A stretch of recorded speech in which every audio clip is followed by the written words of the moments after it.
Salut à tous, c'est Manu pour RCF. On va parler ensemble donc de l'essai de la nouvelle X-Ray X1, donc la version 21, qui est la dernière itération donc de cette Formule 1 chez X-Ray.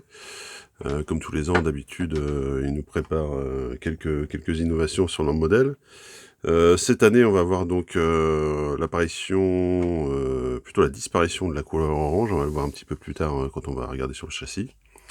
Avec le remplacement donc de l'anodisation orange par de l'anodisation noire. Donc comme d'habitude, cette EX1 elle est livrée avec une carreau, avec un aileron en Lexan que j'arrête pas de dire qui ne sert à rien, et un aileron arrière du plus simple effet qui malheureusement n'a pas résisté à l'épreuve de ce test. Donc on va parler un petit peu du montage, d'abord, de cette F1, des solutions donc qui ont été apportées sur cette version 2021. Et on parlera un petit peu plus tard des essais et de la performance générale de cette X1. Donc en ce qui concerne les nouvelles innovations, comme je vous l'avais indiqué, donc il y a de l'aluminium maintenant anodisé noir à la place de l'orange. On va le retrouver sur toutes les pièces du pod, le train avant, etc. Leur sort central également, la mortière centrale. Ils ont aussi pas mal bossé sur le train avant, puisque vous l'avez peut-être vu, en fait, ils ont déporté la barre anti-roulis sur le support de l'aileron avant, avec une petite pièce aluminium.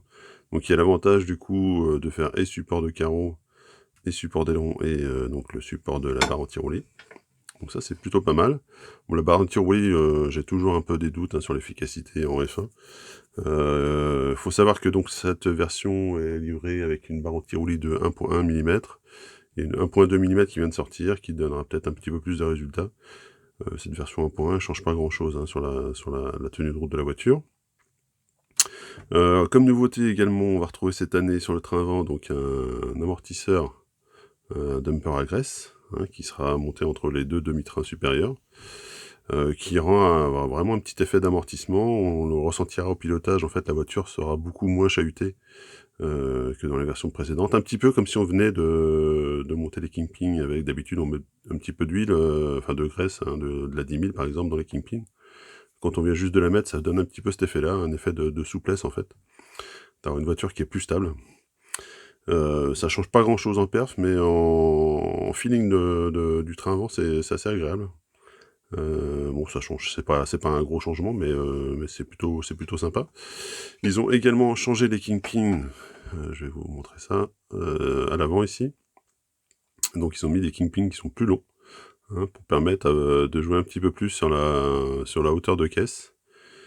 Plutôt que de jouer comme d'habitude on le faisait avec des rondelles. Alors là, j'en ai quand même changé ici, on voit, parce qu'ils mettent toujours les rondelles de 2 mm dans le kit qui sont vraiment toujours trop basses, avec les rondelles de 2 mm, on est en dessous des 4 mm de hauteur de caisse.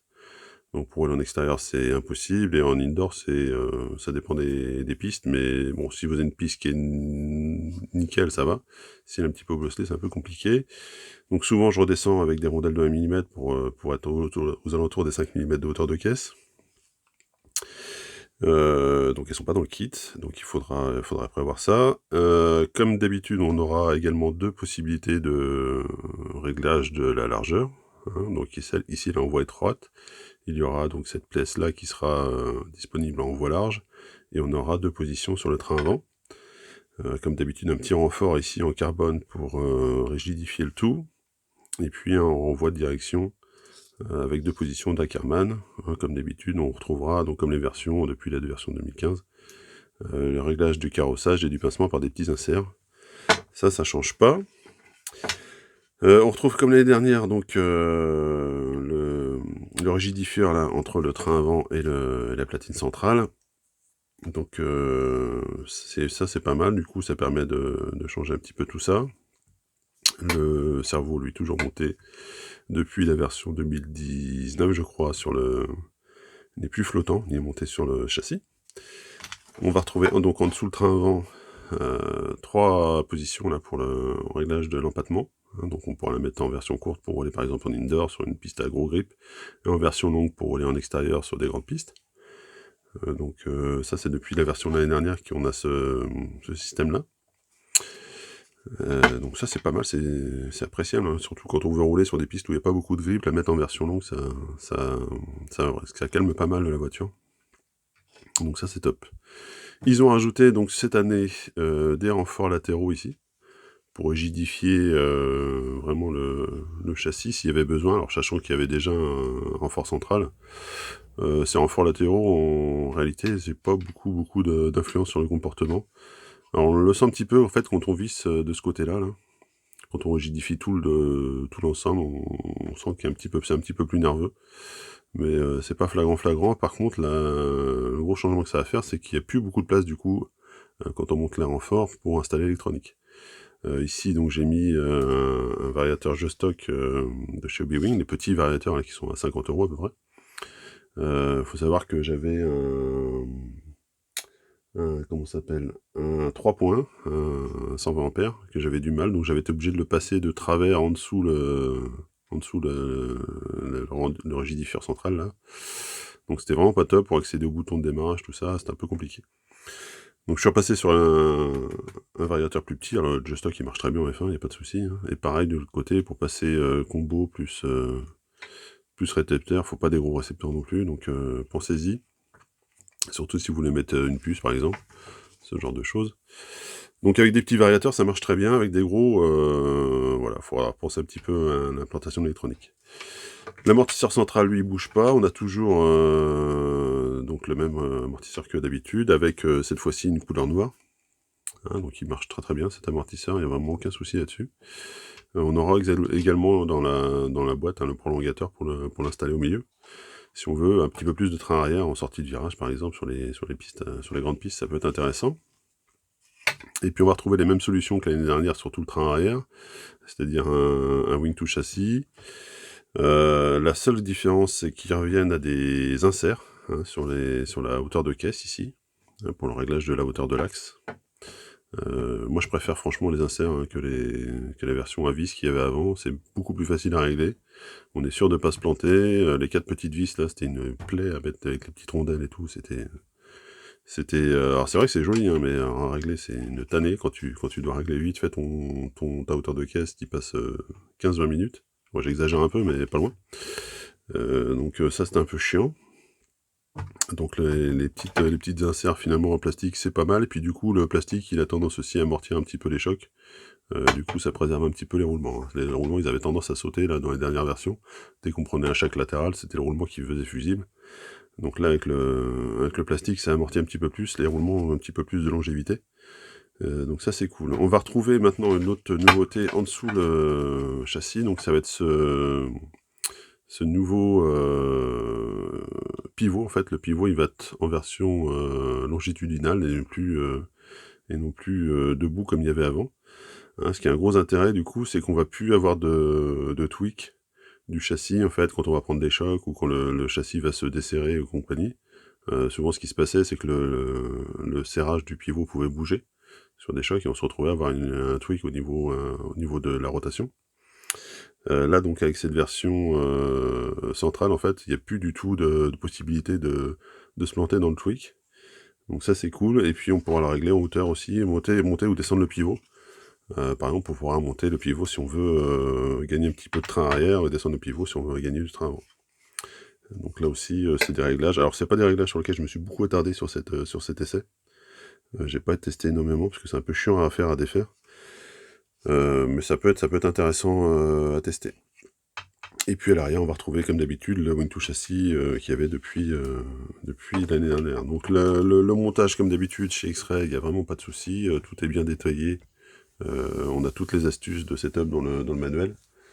Donc c'est vraiment top. Bon, c'est un châssis qui commence quand même à prendre un petit peu de valeur, puisque maintenant il est quasiment à 400 €. Hein, donc c'est tous les ans, c'est une petite augmentation. Mais bon, il y a une augmentation également au niveau pas des performances, parce qu'en performance, il n'y a pas un grand écart par rapport à la version d'avant, par exemple. Mais au niveau des prestations qu'il offre, je trouve que c'est relativement correct. Voilà, ce qu'on peut dire un petit peu près sur le montage. Donc en termes de solidité, de fiabilité, comme d'habitude sur du X-Ray, il n'y a aucun souci. Moi je l'ai roulé pas mal, hein, ce châssis là, en version 21. Donc il n'y a aucune casse, aucun problème.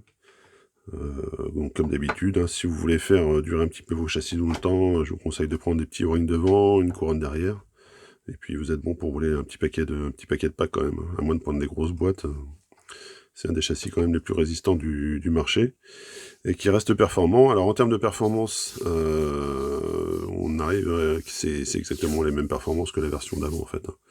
La version 2020, la version 2021, il n'y a pas de grosse différence de performance. Je dirais qu'il est un petit peu mieux au niveau feeling, au niveau du châssis, notamment avec l'amortisseur central ici. L'amortisseur avant, pardon. Le dumper entre les deux trains avant, il permet d'avoir un meilleur feeling. Et pareil pour le pivot, je pense que ça doit jouer un petit peu sur le feeling. On a l'impression que la voiture est plus posée, hein, qu'elle bouge moins, qu'elle ait moins de mouvements parasites que la version 20. Elle est un peu moins vive. Alors, du coup, voilà, ça s'équilibre un petit peu par rapport aux performances. Elle est un petit peu plus, peut-être un peu plus pataude. Bon, je dirais pas jusque là, mais voilà, on a un feeling un peu plus cool. La voiture est plus stable. J'ai testé également avec le diff à pignon. Là pareil, hein, comme d'habitude, avec le diff à pignon X-Ray. Un petit plus, hein, le diff à pignon toujours plus performant. Moi je trouve en usage que le diff à bille, que ce soit des pistes à faible grip ou à gros grip, je trouve qu'il y a toujours un gain. Hein, sur du faible grip, on va motricer un petit peu mieux, et sur du gros grip, on va pouvoir freiner, accélérer plus droit, donc voilà. Moi, je trouve que dans les deux cas, ça vaut l'investissement. Après, effectivement, c'est des options qui coûtent assez cher. Donc ça aussi à prendre en compte. Ce que je vous invite à faire maintenant, on va regarder ensemble la vidéo que on a pu faire donc sur la piste du MSN, donc sur la piste extérieure de Nantes. Donc des vidéos qui ont été prises par Anthony. Et puis on se retrouve après pour parler un petit peu, faire une petite conclusion sur ce châssis X1 2021.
Donc voilà, cette vidéo, donc c'est une vidéo à titre d'exemple, hein. Le jour où j'ai essayé, donc c'était un jour en semaine, où il y avait pas mal de poussière, hein, sur la piste, donc il n'y a pas énormément de grippe là, sur la voiture. Hein, surtout qu'en plus, je revenais d'un réglage assez agressif, hein, sur la voiture. Donc c'était pas vraiment le meilleur chrono, mais bon, ça donne une idée à peu près de ce que ça vaut en roulage. Donc comme je vous l'ai dit, c'est une voiture qui reste dans les standards de ce qu'elle se faisait depuis la version, on va dire, 2018 en gros. 2018, 19 et 20, il n'y a pas énormément d'écart de performance entre les châssis. Donc voilà, après à vous de voir, hein, est-ce que c'est une upgrade qui vaut 400 €? Si vous avez déjà la version 20, 19, je suis pas sûr que ça vaille le coup d'investir là-dessus. Par contre, effectivement, si vous voulez repartir sur un nouveau châssis, on a un des meilleurs châssis du marché, hein. Un des 3 meilleurs châssis, je dirais, du marché. Donc qui marche vraiment, qui est très solide. Ils ont vraiment tout renforcé, que ce soit les montages châssis qui posaient des problèmes à l'époque, pareil pour les vis, pour les links latéraux, ce genre de choses. Ils ont vraiment optimisé leur formule. Maintenant, on est vraiment sur un châssis qui est très mature. Il n'y a pas vraiment de défaut en fait sur ce châssis. Hein, c'est tout simple. Donc c'est bien la qualité X-Ray qu'on a l'habitude de voir. Bon bah après ça a un coût forcément. Donc c'est à vous de voir, hein, si ça vaut le coup. En ce qui concerne les réglages donc, que j'ai pu tester, donc moi je suis resté en ressort d'origine à l'avant. Pareil, je suis resté avec le ressort d'origine central. J'ai testé en durcissant un petit peu l'huile à l'intérieur du ressort central pour donner un petit peu plus d'avant aussi. Et pareil, dans les dumpers, j'ai tendance à rouler entre 30 000 et 50 000. 50 000 s'il n'y a pas beaucoup de grip, 30 000 s'il y a un peu plus de grip. On pourrait aller jusqu'à du 10 000 sur des pistes moquettes type ETS et compagnie. Donc c'est à tester. Et puis comme je vous l'ai dit, le diff à pignon qui marche toujours aussi bien. Donc sur cette X-Ray. Voilà, donc après le reste, il n'y a pas vraiment de surprise. C'est tout à fait conforme à ce qu'on peut attendre chez X-Ray. Voilà, donc on va s'arrêter là pour cette revue. Comme d'habitude, je vous invite à faire un petit tour donc, sur notre forum RCF1, allez sur notre page Facebook et rcf1.fr aussi. Vous abonner sur la chaîne YouTube, il y a aussi un groupe de discussion sur Facebook. rcf1.fr, le groupe de discussion, je crois que ça s'appelle. Et puis on se retrouve donc pour la prochaine vidéo. Normalement, on devrait avoir la vidéo de la Schumacher Icon qui doit arriver. Ou Schumacher Icon qui doit arriver bientôt. Je vais essayer de la faire rapidement. Et puis quelques vidéos de setup aussi si j'ai le temps de m'y coller un petit peu.